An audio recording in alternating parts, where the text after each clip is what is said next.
seberapa besar sebetulnya efek dari ego kementerian ini terhadap dunia usaha, dan ketika kita berbicara saat ini kan memang kita juga dalam fase transisi pemerintahan begitu ya, sehingga apa yang sudah dilakukan oleh pemerintahan saat ini memang harus menjadi evaluasi bagi pemerintahan di masa yang akan datang, dan perlu ada perbaikan begitu. Anda sendiri melihat sejauh ini efeknya seberapa besar dan seberapa jauh bisa diperbaiki begitu di pemerintahan berikutnya, Pak Danang? Iya, efek dari pemerintah itu jelas sangat-sangat berdampak kepada dunia industri ya. Mati hidupnya dunia industri tanah air itu sangat tergantung pada kebijakan pemerintah. Tapi kebijakan pemerintah itu kan tidak tunggal ya. Pemerintah kan terdiri dari berbagai macam sektor yang kemudian diurus oleh para menteri sektor gitu.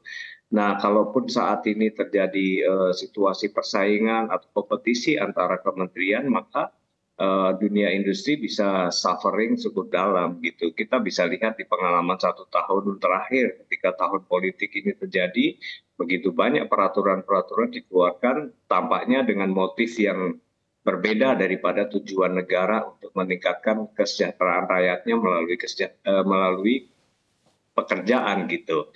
Nah, ini salah satu yang menjadi concern besar kita. Ada beberapa hal yang harus kita sampaikan kepada pemerintah bahwa kalau mereka tidak fokus pada pembangunan industri dalam negeri, maka kita tidak akan berhasil mengatasi serapan tenaga kerja untuk membendung arus bonus demografi kita yang sedang sekarang ini terjadi gitu.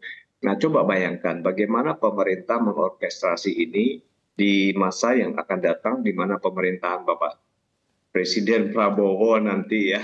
Dan kita lihat, kita obrol-obrol juga sama Mas Andi tadi bicara bahwa ada 44 kementerian yang akan dilahirkan. Betul, 44 kabinetnya akan kementerian dan gemuk 44. dikabarkan begitu Pak Danang. Ya, itu bayangkan mengorkestrasi sebanyak itu dibandingkan pemerintahan Bapak Presiden Jokowi. Ya, kita lihat Pak Presiden Jokowi di tahun terakhir beliau memimpin, kami lihat secara ekonomi gagal gitu. Tidak ada sebuah perbaikan pertumbuhan ekonomi yang dicapai, dicita-citakan 7%, tidak pernah tercapai. Karena kelemahan kepemimpinan negara dalam orkestrasi seluruh menterinya agar mengejar pertumbuhan ekonomi itu. Alih-alih mengejar pertumbuhan ekonomi, tapi malah terlihat jelas para pimpinan atau para menteri lebih banyak fokus pada indeks kinerjanya masing-masing supaya tidak direshuffle gitu.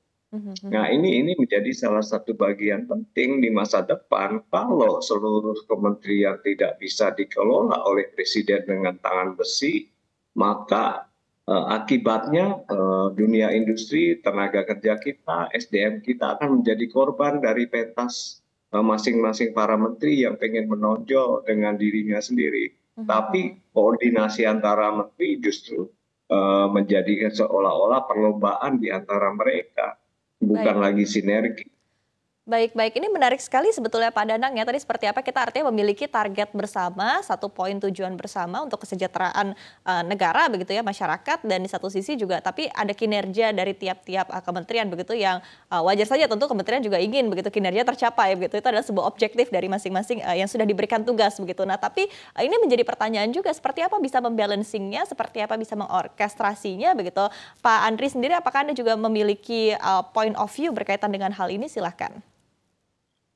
Ya, kalau kita bisa melihat bahwa tadi disampaikan oleh Pak Danang benar ya, bahwa kalau menteri ini punya agendanya masing-masing gitu ya, seperti yang ada pada hari ini, maka 44 kementerian ini bisa jadi saja menjadi bencana gitu ya. Karena akan ada 44 kepala, ada 44 kebijakan yang berbeda satu dengan yang lainnya. Tentu dalam hal ini presiden harus bisa menegaskan bahwa arah atau visi presiden bisa disampaikan di dalam setiap kegiatan yang ada di kementerian begitu. Jadi menurut saya tentu ini yang menjadi salah satu hal yang memang kita terus pantau ya, apakah memang Pak Prabowo dalam hal ini sanggup untuk mengorkestrasi 44 kementerian tersebut. Karena yang terjadi pada hari ini, Mbak,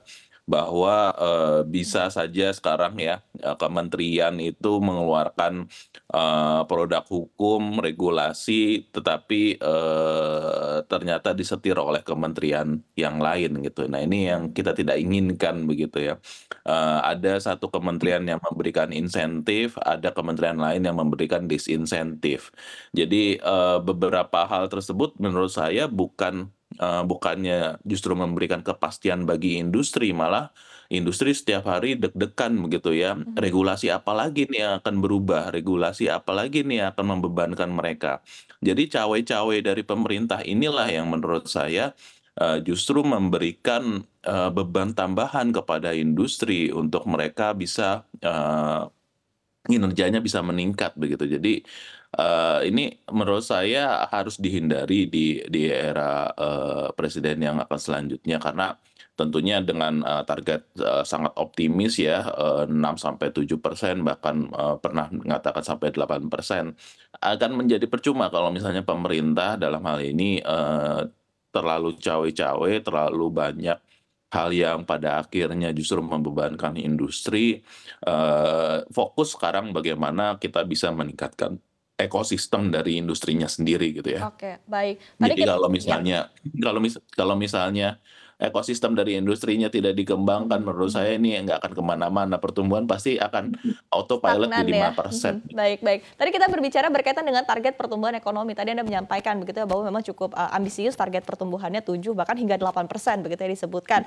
Nah, tapi starting point ya dari pemerintahan yang akan datang ini juga mungkin cukup menantang begitu ketika kita melihat dalam beberapa waktu terakhir tadi sekali lagi angka PMI yang terkontraksi, kemudian juga IHK begitu ya diprediksi juga akan terjadi deflasi selama 5 bulan beruntun sehingga ini starting point yang mungkin cukup challenging bagi pemerintahan yang akan datang begitu. Apalagi tadi Anda juga menyampaikan bahwa hal ini sangat berkaitan dari dunia usaha juga terkontraksi karena memang daya beli masyarakat yang turun begitu. Nah, seperti apa mungkin strategi yang bisa dilakukan di awal pemerintahan pemerintah yang akan datang begitu.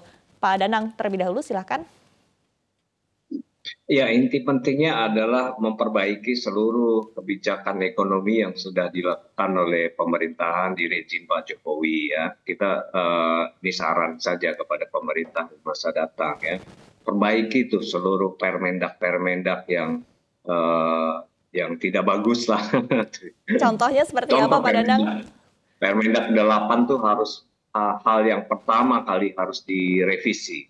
Bagaimana cara merevisinya silakan pemerintah lakukan. Tapi dengarkan dunia usaha. Mana di antara poin-poin terkait dengan Permendak 8 yang harus diperbaiki. Karena bukan hanya industri padat karya saja yang suffer atau menderita karena munculnya Permendak 8. Nah, regulasi-regulasi apa lagi yang harus diperbaiki? Sebenarnya ada banyak beberapa titik kelemahan yang sudah terlanjur terjadi dari seluruh rangkaian proses di 1 tahun terakhir pemerintahan Bapak Presiden Jokowi ya. Salah satunya adalah permendak. Kedua mengenai kegiatan delegasi dari seluruh proses perizinan yang saat ini masih menghambat ya. Contoh banyak, saya nggak bisa kasih contoh ya. Susah kalau masih contoh karena ada banyak kewenangan pusat yang kemudian dulu diberikan kepada daerah, sekarang diambil lagi ke pusat. Itu salah satu bagian dari strategi perbaikan kebijakan sehingga dunia usaha bisa tumbuh dengan lebih baik, lebih mudah gitu.